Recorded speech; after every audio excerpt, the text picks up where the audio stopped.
Kalau Allah nggak butuh sholat kita, kenapa kita tetap disuruh sholat 5 kali sehari? Kalimat itu mungkin terdengar sederhana, tapi kalau dipikir lebih dalam, dia membuka pertanyaan yang sangat besar. Kenapa sholat? Apa sebenarnya makna sholat? Dan kalau Allah maha sempurna, maha kaya, tidak butuh apapun dari manusia, lalu untuk siapa sholat itu sebenarnya? Banyak orang tumbuh dengan pemahaman bahwa sholat itu kewajiban, titik, harus dilakukan, karena kalau tidak, berdosa. Selesai. Tapi jarang ada yang benar-benar berhenti sejenak dan bertanya, apa tujuan terdalam dari sholat ini? Dalam Islam, Allah tidak pernah membutuhkan ibadah manusia. Allah bahkan menegaskan dalam Al-Quran bahwa Dia maha kaya, sementara manusialah yang fakir, yang selalu butuh. Artinya sejak awal, sholat bukan dibuat untuk menambah kekuasaan Allah, bukan juga untuk membuat Allah menjadi lebih besar. Karena Allah sudah sempurna tanpa kita. Jadi kalau begitu, sholat ini sebenarnya untuk siapa? Jawabannya justru mengarah ke satu hal yang sering kita lupa. Manusia itu sendiri. Sholat adalah kebutuhan manusia, bukan kebutuhan Allah. Coba lihat hidup kita sehari-hari. Kita penuh tekanan, penuh distraksi, penuh kecemasan, dan sering kehilangan arah. Kita sibuk mengejar dunia, tapi di saat yang sama kita sering merasa kosong.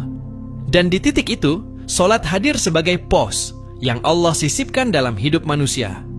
Bukan hanya sekadar ritual, tapi seperti sistem yang menjaga manusia agar tidak benar-benar hilang di tengah dunia yang berisik. Kalau kita tarik ke sudut pandang lain, bahkan dari sisi sains, ada hal menarik yang mulai banyak dibahas. Gerakan dalam sholat bukan gerakan acak. Berdiri, rukuk, sujud, duduk, semuanya memiliki pola yang terstruktur. Dalam dunia neuroscience dan psikologi modern, gerakan yang teratur dengan fokus pernapasan dan konsentrasi seperti ini sering dikaitkan dengan efek menenangkan sistem saraf. Beberapa penelitian tentang mindfulness dan meditasi menunjukkan bahwa posisi tubuh tertentu yang dilakukan dengan kesadaran penuh bisa menurunkan hormon stres seperti kortisol, menstabilkan detak jantung, dan membantu otak masuk ke kondisi lebih tenang. Menariknya, sholat memiliki semua elemen itu, tapi dengan tambahan yang tidak dimiliki meditasi biasa, makna spiritual dan hubungan dengan Tuhan. Bahkan, beberapa pengamat non-muslim yang mempelajari praktik ibadah Islam mengakui bahwa pola gerakan sholat menyerupai bentuk somatic meditation, yaitu meditasi berbasis tubuh yang membantu keseimbangan mental. Tapi dalam Islam, sholat bukan hanya tentang tubuh, ia adalah tentang hati yang sadar sedang berdiri di hadapan Tuhan. Dan disinilah perbedaan paling besar. Sholat bukan hanya menenangkan tubuh, tapi juga mengarahkan jiwa. Kalau kita masuk lebih dalam, kita akan menemukan bahwa sholat bukan dimulai di bumi dengan cara biasa. Sholat justru punya sejarah yang sangat spesial dalam Islam.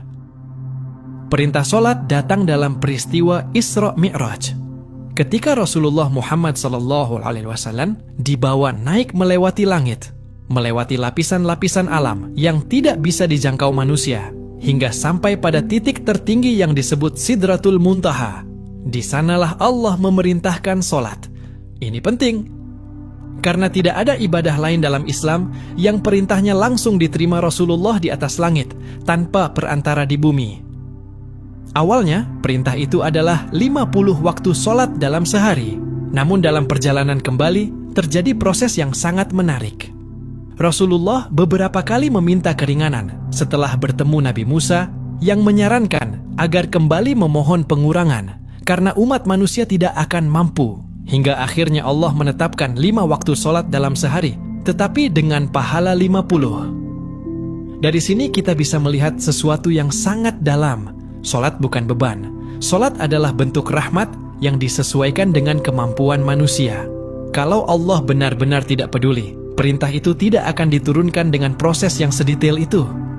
Tapi justru Allah tahu kelemahan manusia, dan karena itu sholat dibuat sebagai sistem yang menjaga manusia tetap terhubung dengannya. Sekarang kita masuk ke pertanyaan yang lebih dalam lagi. Apa sebenarnya yang Allah inginkan dari sholat kita? Jawabannya bukan sekadar gerakan, bukan sekadar berdiri, rukuk dan sujud. Allah tidak butuh formalitas. Yang Allah inginkan adalah kehadiran hati, kesadaran bahwa kita sedang berdiri di hadapannya, ketundukan yang jujur, dan keikhlasan yang tidak dibuat-buat. Karena sholat bisa dilakukan oleh banyak orang dengan gerakan yang sama, tapi nilainya bisa sangat berbeda di sisi Allah. Ada orang yang sholat, tapi pikirannya kemana-mana.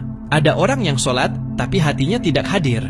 Ada juga yang sholat dengan penuh kesadaran, seolah itu adalah pertemuan terakhirnya dengan Allah. Dan disitulah perbedaan kualitas sholat yang sebenarnya. Dalam Al-Quran, Allah menyebut bahwa sholat itu bisa mencegah dari perbuatan keji dan mungkar. Artinya sholat bukan hanya aktivitas spiritual, tapi juga mekanisme pembentukan karakter. Kalau sholat benar-benar hidup dalam diri seseorang, maka seharusnya ada perubahan dalam perilaku, cara berpikir, dan cara ia menjalani hidup. Kalau tidak ada perubahan, maka bukan sholatnya yang salah, tapi mungkin ada sesuatu yang belum sampai ke hati. Sekarang kita masuk ke bagian yang paling sering dilupakan. Sholat sebenarnya adalah dialog, bukan monolog. Banyak orang mengira sholat itu kita berbicara kepada Allah tanpa jawaban. Padahal dalam sebuah hadis qudsi, Allah menjawab setiap ayat Al-Fatihah yang dibaca oleh hambanya dalam sholat. Ketika kita membaca Alhamdulillahi Rabbil Alamin, Allah menjawab, hambaku telah memujiku. Ketika kita membaca Iyyaka na'budu wa iyyaka nasta'in, Allah berkata, ini antara aku dan hambaku. Ketika kita membaca doa, permohonan, dan meminta petunjuk, Allah meresponsnya secara langsung dalam cara yang tidak selalu kita sadari. Artinya, sholat bukan sekadar ritual satu arah. Ini adalah komunikasi dua arah antara hamba dan Tuhan. Tapi masalahnya, kita sering terlalu terburu-buru untuk menyadarinya. Kita membaca cepat, kita bergerak cepat, tapi hati kita tertinggal jauh di belakang. Padahal mungkin selama ini kita sedang berbicara dengan Allah, tapi kita sendiri tidak benar-benar hadir di sana. Kalau dipikir lebih dalam lagi, sholat sebenarnya adalah bentuk kasih sayang Allah kepada manusia. Karena manusia diciptakan dengan kelemahan. Manusia mudah lupa, mudah jatuh, mudah kehilangan arah. Dan sholat adalah sistem yang mengembalikan manusia ke titik awalnya 5 kali sehari, agar tidak terlalu jauh tersesat. Sholat bukan beban yang menjauhkan manusia dari hidupnya. Sholat justru pengingat bahwa hidup ini punya arah, punya tujuan, punya tempat kembali. Jadi kalau kita kembali ke pertanyaan awal, kenapa sholat? Jawabannya bukan karena Allah butuh kita, tapi karena kita yang sangat butuh Allah. Sholat adalah jembatan antara manusia yang lemah dan Tuhan yang maha kuat, antara hati yang sering kacau dan ketenangan yang hanya bisa datang darinya, antara dunia yang penuh kebisingan dan ketenangan yang hanya bisa ditemukan dalam sujud. Dan mungkin selama ini masalahnya bukan kita tidak sholat, tapi kita belum benar-benar memahami apa yang sedang kita lakukan saat sholat. Karena kalau seseorang benar-benar paham bahwa ia sedang berdialog dengan Allah, sedang diperbaiki jiwanya, sedang disambungkan kembali dengan sumber ketenangan, maka sholat bukan lagi terasa seperti kewajiban, tapi seperti kebutuhan paling dasar yang tidak bisa digantikan apapun.